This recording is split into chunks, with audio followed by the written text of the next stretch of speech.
I'm Keith Fenton Miller. I'm in Kenyon Writers Workshop. Tanya was our wonderful fellow. This is from a prompt, which is your protagonist finds themselves needing to share a secret they've been holding on to for a long time.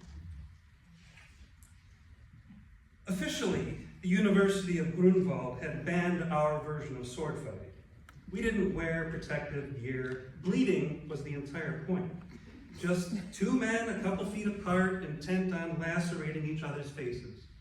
The scars were badges of honor, though I had yet to earn them. Meanwhile, Dieter Daimler was pressuring the university to enforce its ban. He posted placards around campus stating, "Man-on-man bloodlust equals sexual deviance." That really chapped my ass. Some of my favorite people were sexual deviants.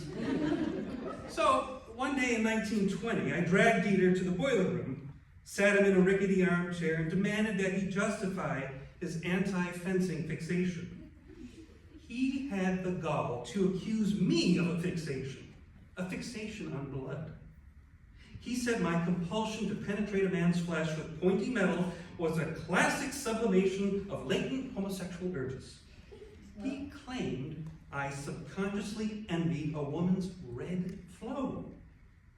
Disgusted, I kicked the chair leg. "Shut your mouth, Dieter, unless you want my fist to explain the meaning of red flow to your jaw."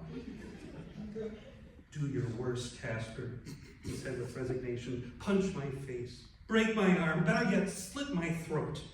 No one cares if my blood spills."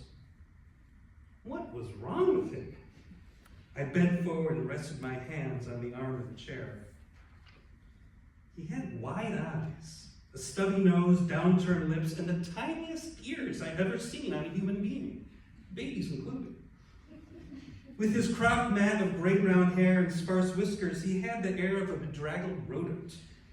Part of me wanted to put the pitiful ferret out of his misery. Another part wanted to cradle him and say everything would be okay. Suddenly, my heart was pounding in my ears. My skin was tingling and I was nauseated. I had to get out of that boiler room, but I couldn't move. I was frozen, with my face only inches from Dieter's. The freak took advantage. Gently, he leaned his forehead against mine. I started to tremble. Just as I thought I might explode, I managed to straighten up and step back. After a silence, Dieter said, "I've had these thoughts since childhood. They're depraved, I know, but I can't flush them from my mind. What do I do, Casper? Tell me how to be." This was outrageous. I was there to bully the man, not hear his confession. He wasn't playing his part. I headed for the door. "Please stay," he said. The entreaty caught my ear like a fishhook. "Please," he repeated. I turned on him with daggers in my eyes. "I'll tell you exactly how to be, Dieter. Be like everyone else. Be normal." Then I muttered, "I'm late for my match," and scurried off.